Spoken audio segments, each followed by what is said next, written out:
Labą dieną, gerbiami žinių radio klausytojai. Su jumis laida Verslumo dvasia iš Kauno. Studijoje šiandien būsiu aš, Edita Marciulevičienė. Man talkins VDU 3 kurso studentas žinių radio stažuotojas Rokas Povilius. Sveikas, Rokai. Labą dieną. Studijoje šiandien turime svečią Olegą Gadeckį, tarptautinio edukacinio projekto 3 tūkstantmečio psichologija vadovą, psichologą trenerį, unikalių asmeninio augimo metodų autorių. Добрый день. Gerbiamas Olegai, pradėkime iš karto nuo klausimo. Kas yra dvasingumas? Духовность — это такое непростое понятие. Сейчас люди духовностью называют все, что угодно. Dvasingumas tai nėra paprasta sąvoka. Žmonės dvasingumu laiko ką tik nori. Pavyzdžiui, kai kurie mano, kad dvasingumas yra nueiti į teatrą, paklausyti geros muzikos, džiazo, pasižiūrėti į saulėlydį ar saulėtekį. Visą tai gali būti susijęs su dvasingumu, o gali ir nebūti. Tai susijęs su dvasingumu tada, kai iš visų tų reiškinių bandome pamatyti dieviškąją jėgą.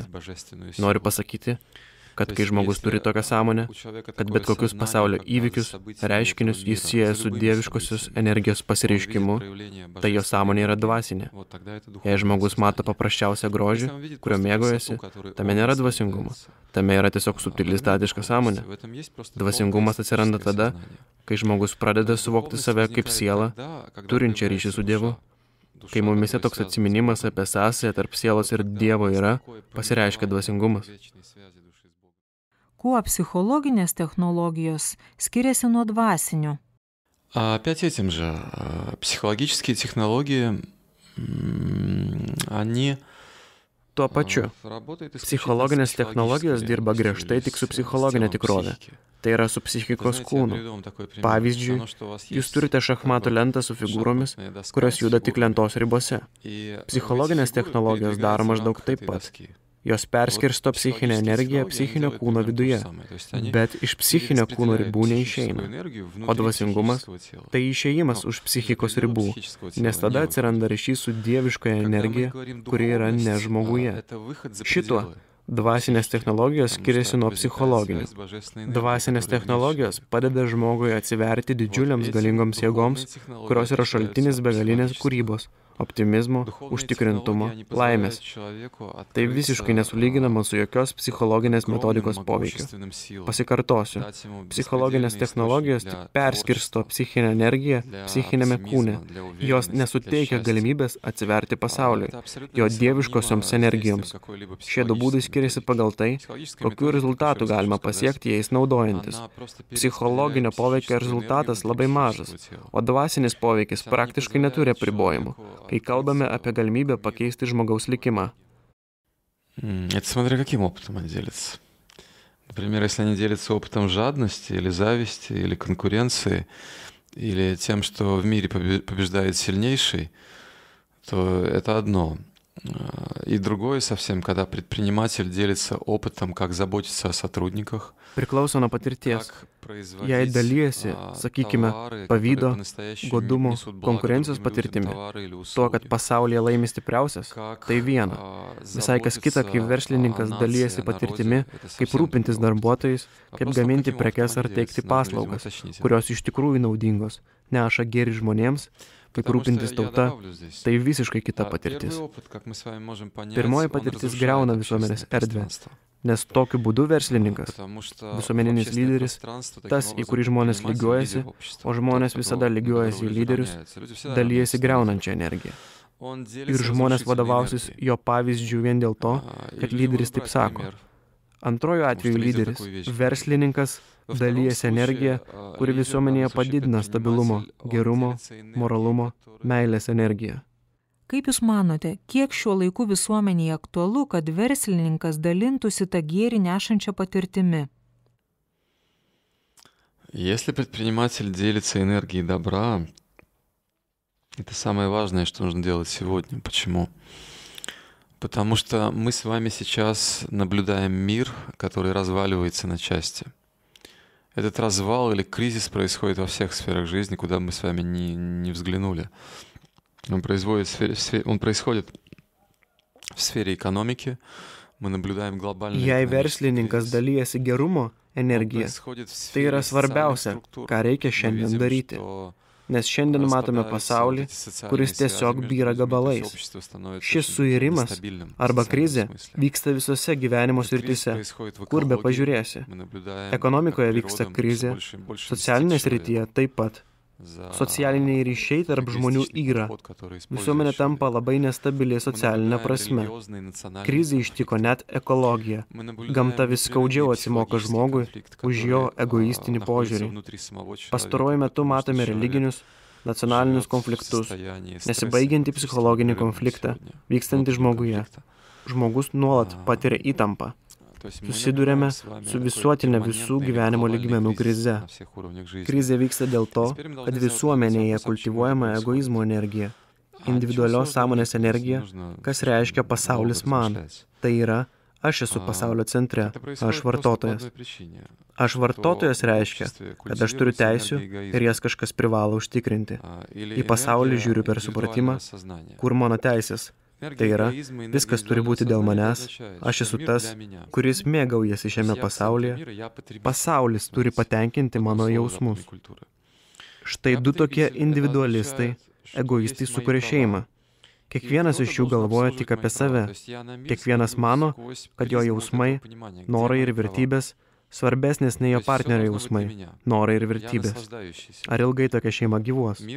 Ar tą laiką, kurį jį gyvuos, sutuoktiniai bus laimingi? Ne.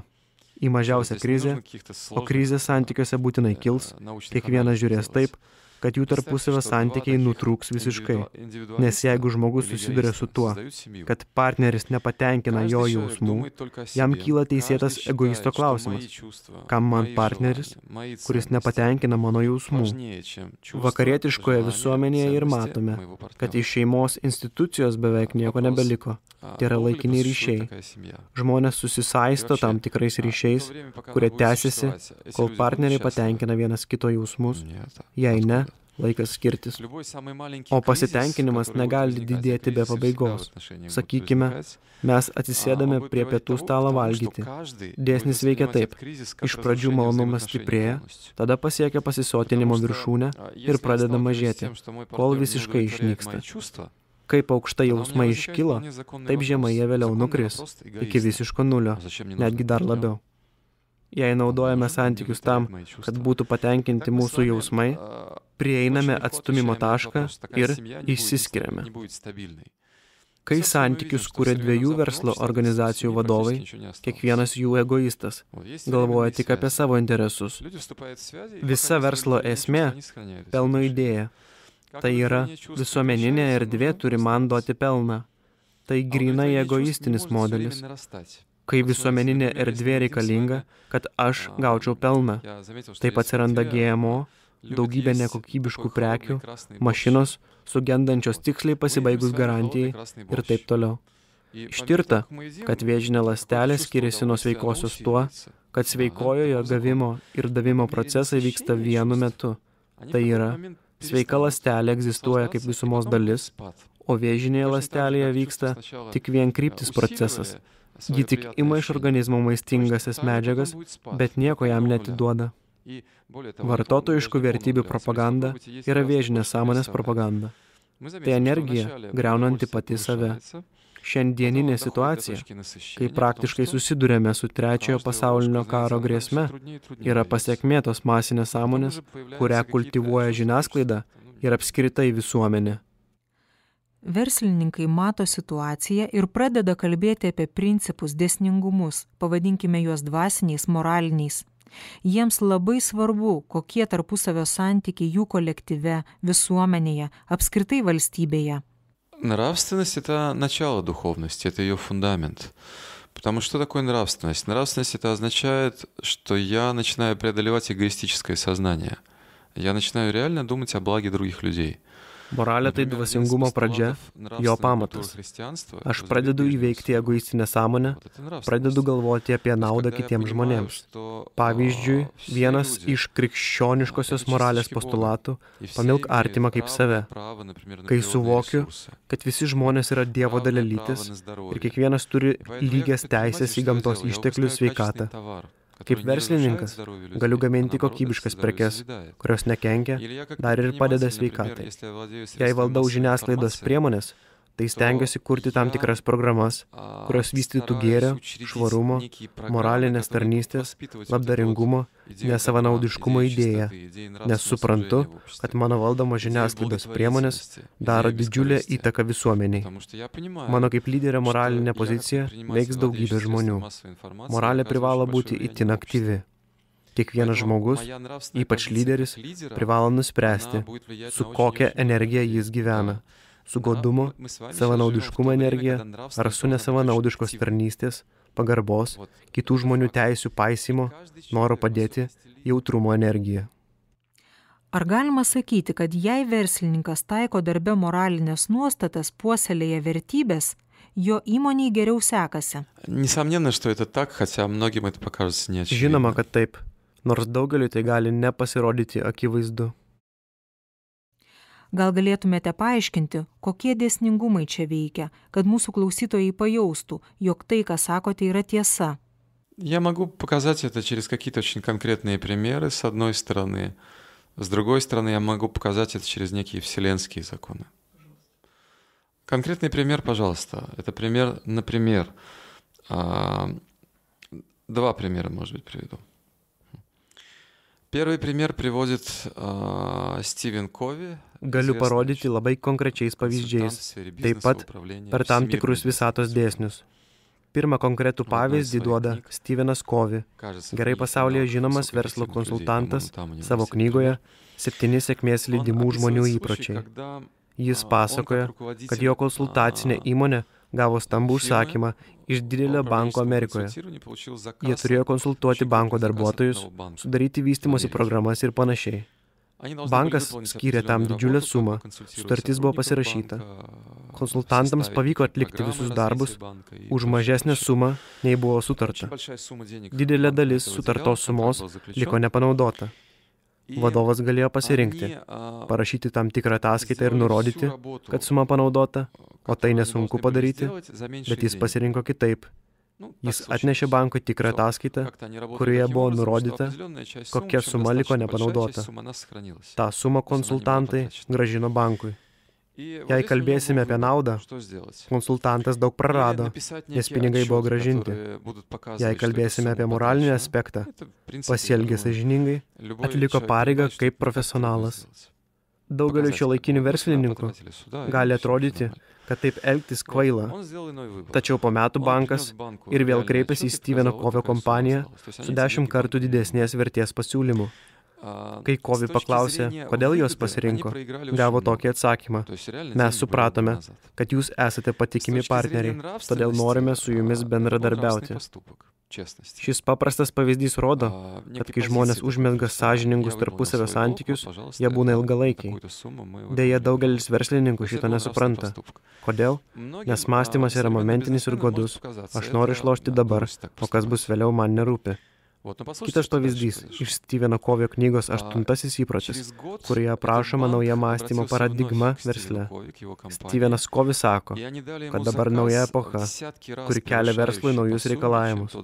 Dabar gimsta naujasis verslas su nauja kultūra. Kad atskleistų tos kultūros esmę, Covey duoda labai netikėtą pavyzdį iš ekonomikos. Dabartinis verslas svarbiausių sėkmingumo kriterijumi laiko pelną. Covey teigia, kad šis parametras nebetinka naujosios epochos verslui ir duoda pavyzdį žmogaus, kuris svajojo. Būtent svajojo. Tas žmogus svajojo sukurti kreditavimo sistemą mažai išsivysčiusiose rytų šalyse. Ką tai reikštų? O tai reikštų duoti kreditą vargšui, kuris niekada nepajėgs jo grąžinti. Verslas, pagrįstas pelno gavimu, tai prilygintų savižudybei. Nepaisant to, tas žmogus turėjo tokią švarę moralę svajonę. Jis matė, kaip tie žmonės vargsta ir norėjo, kad į jų gyvenimą ateitų didesnių galimybių. Jis svajojo, daugybę kartų važiavo į tas rytų šalis ir 20 metų studijavo jų kultūrą, gyvenimo būdą, bandydama suprasti, kaip galima įgyvendinti tokią svajonę. Štai čia turime suprasti vieną svarbią grandį. Kai Covey kalba apie naują verslo paradigmą, jis sako, kad šios paradigmos pagrindas turi būti misija, o ne pelnas. Tam tikros aukštos vertybės, kurias siekiu realizuoti pasaulyje. Per 20 metų tas svajotojas suprato, kad žmonės rytuose negyvena kaip individai, kaip atskiri žmonės, kaip įprasta vakaruose, savo atskirame bute, su savo atskira mašina. Žmonės rytuose gyvena bendruomenėmis, klanais, didelėmis šeimomis. Jis suprato, kad rytiečių sąmonė yra šeimos arba klano sąmonė. Tarsi tikroje šeimoje, kai aš savo gyvenimo neįsivaizduoju atskirai nuo savo vaikų ar savo tėvų gyvenimo. Šeimos narių norus laikau savais norais. Tai tikra šeima. Tai supratęs, po tų 20 metų studijų, tas svajotojas pradėjo teikti kreditus rytų šalių žmonėms. Kreditą gaudavo konkretus žmogus, o jį grąžinti įsipareigodavo visa šeima, bendruomenė. Ši kreditavimo sistema gana greitai išsiplėtė ir davė didžiulį pelną. Tas svajotojas gavo Nobelio ekonomikos premiją. Savanaudiškumo, naudos sąmonė susiaurina mūsų mąstymą tiek, kad praktiškai nebeįmatome jokios perspektyvos. Tokia sąmonė verčia griebti ir iškart pasinaudoti tuo, kas yra šalia. Sąmonė, pagrįsta moralinėmis vertybėmis, misija, svajone padaryti kažką gero šiam pasauliui, žmonėms padeda matyti kitų galimybių. Nepamirškime, kad tas svajotojas gavo ir didžiulį pelną, jam atsivėrė plačiausios galimybės, nes praktiškai visa rytų kreditavimo rinka buvo laisva ir dar Nobelio premija. Trečiojo tūkstantmečio verslas yra verslas, kurio pagrindas moralinės vertybės. Tai ne koks smulkus versliukas, kad tik man užtektų ir sąžinė negraužtų. Tai verslas, kuriame slypi individualiai sąmoniai neaprėpiamos galimybės. Kaip moralinės nuostatas, vertybės puoselėjanti įmonė veikia sėkmingiau? В мире нет корысти. Например, солнце светит бескорыстно, заметьте. Никакую арендную плату мы никому не платим за это, за свет солнца. Ветер дует также бескорыстно. Мы не платим арендную плату кому-то за то, что дует ветер. То есть природа построена на энергии бескорыстия. Когда шмель подлетает к клеверу, кстати говоря, клевер может опылить только одно насекомое, шмель. Вот. Gamtoje nėra savanaudiškumo. Saulė šviečia nesavanaudiškai, nuomos už ją nemokam, vėjas pučia irgi veltui. Gamtos pagrindas – nesavanaudiškumo energija. Kai kamanė priskrenda prie dobilo, o dobilą gali apdulkinti tik vienas vabzdys, kamanė, ji neužmesga su dobilu verslo santykiu, nevardija sandorio privalumų, nesiūlo pasirašyti sutarties, nepateikia sąskaitos. Gamtoje matome nesavanaudišką tarnystę. Dobilas pasitarnauja kamaniai, duodamas jai savo nektarą, o kamanė pasitarnauja dobilui, pernešdama žiedadulkes. Gamtoje santykiai altruistiški. Gamtos pasaulis labai stabilus, ten veikia tikra švari energija. Tokia turi būti visuomenė. Jei visuomenės lyderiai pradės galvoti apie kitų žmonių gerovę, visuomenėje pradės reikštis pirminė dieviškoji tikrovė. Ta pati dieviškoji tikrovė, kuri reiškėsi gamtoje. Gamtos pasaulyje nėra problemų, kurių apstų žmonių visuomenėje. Gamtos pasaulis gyvena pagal dieviškuosius dėsnius. Žmogus pagal garbėtroškos ir egoizmo dėsnius. Gamtoje nerasime bedarbės skruzdėlės, besiilsinčios po medžiu, reikalaujančios mokėti bedarbio pašalpą, nerasime paukščio, kuris krimstusi dėl to, kad nėra tinkamų partnerių šeimai sukurti. Paukščiai į psichologus nesikreipia. Visas problemas visuomenėje sukelia egoizmo energija. Gerbiami klausytojai, o dabar turime stabtelti ir susitiksime antroje laidos dalyje. Gerbiami žinių radijo klausytojai, su jumis laida Verslumo dvasia, mes vėl Kauno studijoje ir priminsiu, kad šiandien kalbamės su svečiu Olegu Gadeckiu, tarptautinio edukacinio projekto Trečiojo tūkstantmečio psichologija vadovu. Gerbiamas Olegai, kada žmogaus išgyvenimai, būsenos tampa dvasinė patirtimi? Kokia jos nauда visuomeniai? Нравственность может быть сильной только тогда, когда она духовная. Moralė yra stipri tik tada, kai ji yra dvasinė. Jei moralė pagrįsta tiesiog formaliomis normomis, kad reikia elgtis moraliai, daryti gerą artimą ir panašiai, tai nestabilu. Norma kaip tam tikras stereotipas, lengvai sugriaunama. Kai tik manyje sukyla savanaudiškumo jėga, egoizmas, nebepajėgiu laikytis jokių normų. Egoizmas labai lengvai suardo nesąmoningas nuostatas. Dvasingumas – tai ryšys su Dievu. Tai jėga, kuri duoda jausmą, kad veiki teisingai.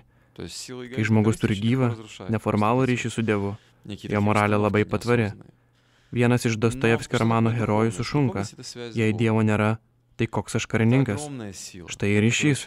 Šiam žmogui karininko garbė susijusi su pojūčiu, kad Dievas yra, kad visi žmogaus poelgiai Dievui yra matomi. Toks karininkas niekada nepamins savo garbės. Jis jaučia tą dievišką jėgą ir žino, kad negali elgtis kitaip, nei jį diktuoja. Moralė turi būti pagrįsta dvasinė kultūra, o dvasinė kultūra – tai gyva žmogaus ryšio su Dievu patirtis. Prašau, apibrėžkit, kas yra dvasinė patirtis? Духовный опыт — это связь с Богом. Здесь два момента. Мудрецы в древних санскритских трактатах называют эту связь энергия любви, или бхакти, так на санскрите это называется. Dvasinė patirtis yra ryšys su Dievu. Svarbus du momentai. Išminčiai senovės traktatuose vadina šį ryšį meilės energija arba bhakti sanskrito kalba. Jie sako, kad ryšio su Dievu energija susideda iš dviejų meilės srautų. Pirmasis – tai mano atvirumas Dievo meiliai, kai aš pasitikiu aukštesniuoju vadovavimu, kai aš jaučiu tą dieviškąją jėgą, kuri mane veda, kuri pasufleruoja, vadovauja, globoja. Matau, kaip ši jėga pasireiškia per gamtą, per jos grožį, per įvairius mano gyvenimo įvykius, per tam tikrus ženklus. O visa tai rodo gebėjimą priimti Dievo meilę.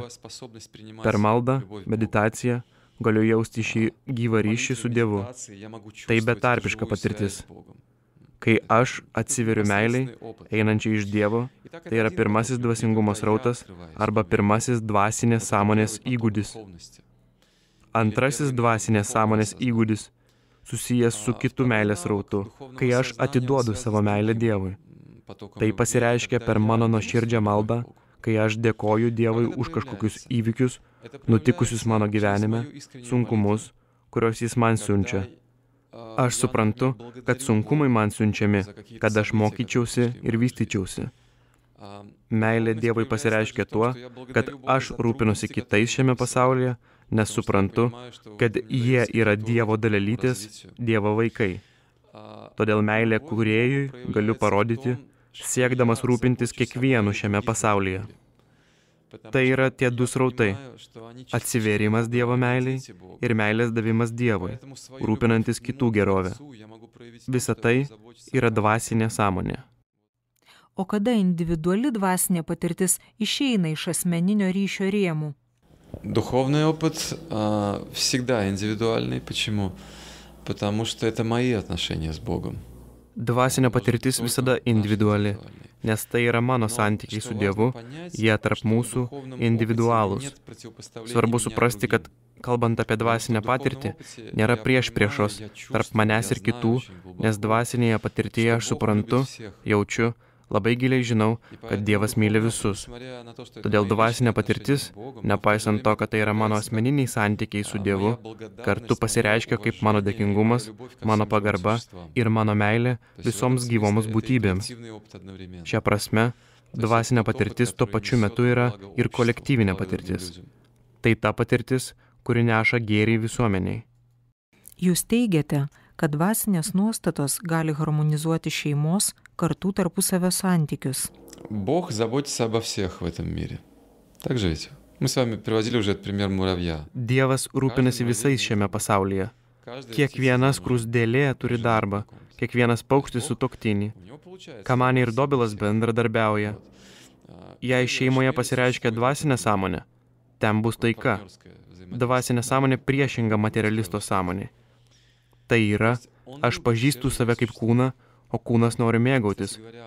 Todėl šeimą sukūriau tam, kad man būtų malonu. Padarykit, kad man būtų gerai. Štai ko tikisi egoistas iš savo šeimos narių. Dvasinė sąmonė pajėgi galvoti apie kito žmogaus gerovę. Daug kalbate apie dvasinės nuostatas. Prašau, paaiškinkite, kaip šios nuostatos pradeda veikti visuomenėje. когда они перестают быть какими-то клише, какими-то религиозными нормами такими, а они становятся как бы вот этим живым опытом человека. Kai jos nustoja būti klišėmis, religinėmis normomis, o tampa ta gyva žmogaus patirtimi, kuris gyvena ir veikia, vadovaudamasis tais principais, kuriuos įsisavino kaip asmenybė. Viskas prasideda nuo auklėjimo. Kokia sąmonė įdedama vaikui, individualisto ar moralioji dvasinė. Dabartinė mokykla beveik visada auklėja individualistą. Kokias nuostatas duodame vaikams, tokį rezultatą matome visuomenėje. Sakykit, o kokį vaidmenį visuomenėje vaidina jausmai? Чувства или эмоции, смотрите, это некая энергия. Jausmai ar emocijos – tai tam tikra energija. Žmogus turi turėti jausmų patirtį, suvokti jų naudą ar žalą savo, artimui ir visuomeniai, nes jausmai keičia asmeninės nuostatas, šeimos vertybės ir valstybės dvasią. Kiekvienas esame atsakingas už savo pasirenkamus išgyventi jausmus. Pasirinkdamas per kokį jausmą save reprezentuoju, kuriu savo ryšį su Dievu. Esu atsakingas už tai, kokią energiją tarsi akumuliatorius gaminu. Jei žmogus skleidžia nešvarią energiją, tai griauna save. Taip pat ir fiziškai ardo savo sveikatą, socialinius santykius. Jei žmogus gyvena su švariomis emocijomis, jis kuria savyje harmoniją, tampa sveikas ir tokią pačią harmoniją jis skleidžia aplink save į visuomenę. Ko reikia žmogui, kad jis visada galėtų stebėti ir identifikuoti savo emocijas? Должна быть осознанность. Осознанность — это означает, я осознаю свои мотивы. То есть, почему я действую так или иначе. Иначе говоря, мотивы — это что такое? Мотивы — это и есть те самые ценности, о которых мы говорили. То есть, они могут быть или безнравственными, то есть эгоистичными. Sąmoningumas reiškia, kad aš suvokiu savo motyvus, kodėl veikiu taip arba kitaip. Motyvai ir yra tos pačios vertybės, apie kurias kalbėjome. Motyvai gali būti moralūs ir nemoralūs, egoistiški. Galime rinktis, kaip elgtis, nes kiekvienas žmogus turi ir žemesnį ir aukštesnį pradą. Klausimas, kokį pradą savyje mes palaikome. Priminsiu garsėją alegoriją apie du šunis, kurią senelis papasakojo anūkui. Kiekvieno žmogaus viduje gyvena du šunys. Viename šunyje yra pavydas, godumas, savanaudiškumas, konkuravimas, egoizmas, garbėtroška, o kitame gėris, gailestingumas, nuolaidumas, kantrybė. Šie šunys nuolat pešasi. Anūkas paklausė, o kuris iš šunų laimi? Senelis atsakė, laimi tas, kurį tu maitini savyje. Svarbu suprasti, kad turime abu pradus, tendencijas. Klausimas tik, kuriam leidžiame veikti, kurį maitiname savo mintimis, poelgiais, žodžiais, tas ir stiprės mumise. Mums suteikta tokia laisvė rinktis. Jei jau kalbame apie lyderius, verslininkus, kiekvienas jų turi suvokti didžiulę atsakomybę už visuomenę, kuri jiems tenka.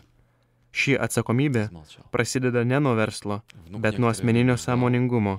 Tai yra, kokią energiją jis savyje palaiko, nes tokią energiją jis vėliau per save ir išleidžia. Lyderis turi atsakyti už kiekvieną savo mintį ir poelgį. Jei lyderis kūrė santykius šeimoje ant eksploatacijos platformos, jūs man skolingi, tai tokią energiją jis skleis ir į aplinką. Lyderis veikia visuomenę visą savo asmenybę. Todėl turi būti sąmoningas, kitaip viską aplink sugriaus. Senovės sanskrito traktatuose aprašomas likimo dėsnis, kaip jis veikia lyderystės srityje. Sakoma, kad lyderis gauna 1/6 savo pavaldinių karmos, tiek geros, tiek blogos. Jei lyderis padeda nemoraliai gyventi savo pavaldiniams, 1/6 jų nuodėmių prisima savo. Jei lyderis sukuria sistemą, kur žmonės padeda vienas kitam, ir vystosi dvasiškai ir moraliai, gauna taip pat 1/6 dalį. Ši 1/6 dalis visai kitokia, nes žmonės pradeda gyventi kitaip ir generuoja gerą karmą. Matote, lyderio padėtis gana pavojinga. Šiuolaikiniai lyderiai to nežino, todėl vaikosi greitos naudos, kai neišmano šio gyvenimo dėsnių. Kas yra stereotipai? Стереотипы — это какие-то привычки. Как знаете, есть такая история об одном учителе, у которого было множество учеников, и каждое утро он собирал своих учеников на небольшую духовную лекцию. То есть прежде чем начать день, он собирал учеников и рассказывал им о каких-то духовных вещах. И у этого учителя была черная кошка.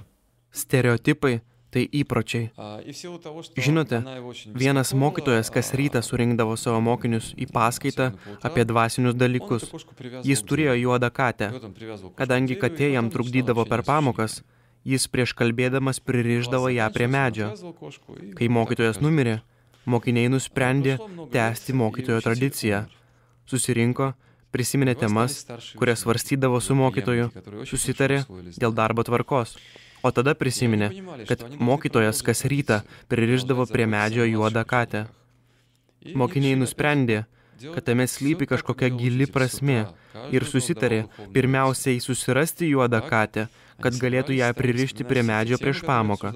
Štai ką vadiname stereotipu. Stereotipas reiškia, kad aš nesuprantu esmės to, ką darau, nežinau, kam tai darau, atlieku tik formaliai. Stereotipas – tam tikras nesąmoningas veiksmas.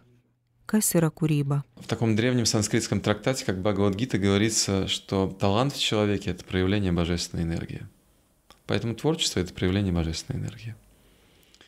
Это когда вот эта вот энергия, которая проявлена... Senovės sanskrito traktate Bhagavad-gitoje sakoma, kad talentas žmoguje yra dieviškosios energijos pasireiškimas, kai tam tikrus savo gebėjimus aš panaudoju dėl kitų žmonių gerovės. Tai svarbus momentas, nes kai kada žmonės mano, kad kūryba duota tam, kad daugiau uždirbtum, padarytum karjerą. Talentas neturi būti tam eksploatuojamas, nes dieviškoji energija priklauso visiems. Kada kategorijos dvasingumas ir dvasia vartojamos ne kaip religiniai apibrėžimai, o kaip vidiniai išgyvenimai ir būsenos. Вот смотрите, когда мы духовность отождествляем с религией, все становится очень формальным. И человек начинает понимать, что я духовным могу быть только в храме. Kai dvasingumą tapatiname su religija, viskas tampa labai formalu. Žmonės pradeda manyti, kad dvasingas gali būti tik bažnyčioje. Jis į bažnyčią eina daugiausia kartą per savaitę, kad atsimintų Dievą ir taptų dvasingu. Visą kitą laiką gyvena kaip išeina. Dvasingumas negali būti formalus, jis turi būti gyvas. Gyvas dvasingumas reiškia, kad aš gyvenu jausdamas ryšį su aukščiausiuoju. Dvasingumas turi būti gyva patirtis žmogui. Dvasingumas ir religingumas yra skirtingi dalykai. Religingumas reiškia tam tikrus ritualus. Tai nėra blogai. Tai tam tikri veiksmai, priklausantis religijai. Veiksmai gali būti labai kilnus, pavyzdžiui malda. Malda juk irgi ritualas. Bet jei aš į šitą ritualą įnešu dvasinę sąmonę, tada jis tampa išaukštintas, susieja žmogų su Dievu. Jei dvasinės sąmonės nėra, lieka mechaninis procesas. Svarbu suprasti, kad dvasingumas yra gyva žmogaus patirtis. Dievo buvimo šiame pasaulyje ir mano gyvenime pojūtis. Su šiuo pojūčiu reikia kurti kaip religinius ritualus, taip ir bet kokius veiksmus gyvenime. Toks dvasingo žmogaus gyvenimas, jis nevyksta vien cerkvėje, bažnyčioje ar mečetėje. Dvasingas žmogus išlieka dvasingas kiekviename savo poelgyje. Ar moralus? Tai iš tikrųjų tas pats, nes moralumas išplaukia iš dvasingumo. Ar dvasingumas ir sąmoningumas yra sinonimai? Нет, не всегда. Ne, ne visada. Sąmoningumas tai sugebėjimas stebėti. Egoistas taip pat labai atidus, siekdamas naudos savo. Klausimas, nuo kokių vertybių prasideda sąmoningumas, švarių ar ne. Sąmoningumas tiesiog dėmesingumo energija. Svarbu, kokias vertybės jis kuria. Kaip manote, kodėl pastaruoju metu vis daugėja žmonių pasaulyje, besistengiančių įvairiomis metodikomis ugdyti visuomenės žmonijos sąmoningumą? Потому что время другое. Вот смотрите, например, когда наступает весна, Из земли начинает лезть множество цветов и растений. Todėl, kad laikas Это вот то, kitoks. что мы сейчас наблюдаем в мире. Atėjus pavasariui, iš žemės lenda daugybė gėlių, augalų. Другая эпоха начинается. Tai dabar vyksta pasaulyje.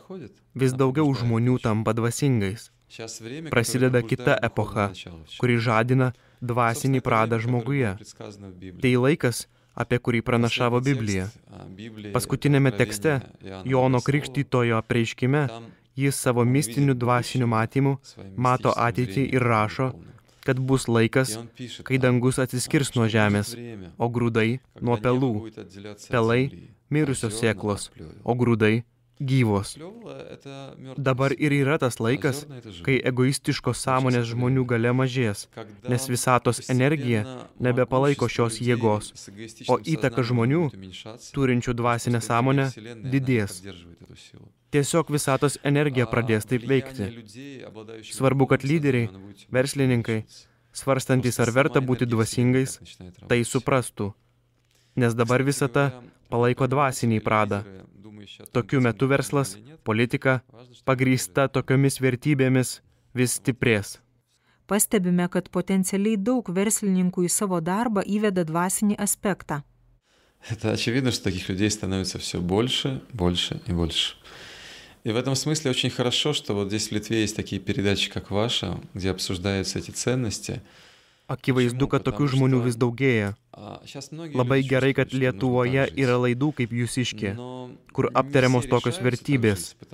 Daugelis žmonių jaučia, kad reikia taip gyventi, bet ne visi ryžtasi, nes visuomeniai tarsi reikia, kad būtum individualistas, galvotum apie savo naudą. O kai iš visuomenės pradeda sklisti poreikis moralumo, dvasingumo, kai žiniasklaida pradeda svarstyti šias temas, žmonės pradeda drąsiau įsiklausyti į tą vidinį moralinį pojūtį, pradeda labiau juo pasitikėti. Manau, kad labai svarbu, kad Lietuvoje yra tokių laidų. Noriu padėkoti jūsų žinių radijui, kad jūs kaip lyderiai, turintys didžiulę įtaką ir auditoriją, kalbate būtent šiomis temomis, padedami daugeliu žmonių priimti teisingą sprendimą. Kaip grupė žmonių, einančių sisteminiu dvasiniu keliu, gali veikti visuomenę, žmoniją? В военном деле известен пример, как была одна в истории непобедимая армия. Karyboje žinomas puikus pavyzdys. Ilgą laiką buvo vienintelė armija, nepralaimėjusi ne vieno mūšio. Tai spartiečių armija. Jų buvo nelabai daug, bet ši armija laimėjo visus mūšius, nors neretai kaudavosi su 10-eriopai gausesniais priešininkais. Spartiečiai laikėsi vieno principo. Kiekvienas karys gynė tik tuos draugus, kurie buvo šalia jo, bet niekada negalvojo apie savo gyvybę. Tokią kario kultūrą jie įsiugdė. Tai morali kario kultūra, galvoti apie kitų karių gyvybę. Jie buvo nenugalimi. Tai atsako jūsų klausimą. Grupė žmonių, įsiugdžiusių tokią moralinę kultūrą, kurie palaiko vienas kitą, galvoja vienas apie kito gerovę, galiausiai padarys įtaką visam pasauliui. Tai neabejotina. Ką reiškia dėsnis, kaip danguje, taip ir žemėje? Называется по образу и подобию. Tai vadinama pagal Dievo paveikslą. Kaip jis veikia, kaip tai paaiškinti? Как это действует? Mums suteikta pasirinkimo laisvė. Mes jau aptarėme. Yra dvi energijos – dieviškoji ir žemoji, o mes galime rinktis. Nejaugi žmogus, kuris gyvena žemojoje energijoje, gali kažką rinktis, juk jis kaip robotas. Нет, в низшей энергии невозможно ничего выбирать. Taip, žemojoje energijoje nieko negali rinktis. Kadagi žmogus jau gauna pasirinkimą? Он получает выбор тогда, когда несколько вещей, которые я назвал бы. Tai искренняя молитва. Žmogus gauna pasirinkimą tada, kai yra keletas aplinkybių. Tai nuoširdi malda. Kai jie atsiranda, karmos ratas atsidaro. Kažkas žmogaus gyvenime atsitiks, kad jį ištrauks iš tų puvenų, kuriuose užstrigo. Pavyzdžiui, žinoma, kad narkomanija praktiškai neišgydoma, tačiau atlikta keletas eksperimentų, kai narkomanai gydėsi dvasinėse bendruomenėse. Jiems buvo ugdomos dvasinės vertybės – malda, duodamas darbas kitų labui. 70–80% atvejų narkomanai išgyjo. Tai pavyzdys to, kaip veikia dvasinė jėga. Todėl laisvė yra net blogiausioje būsenoje.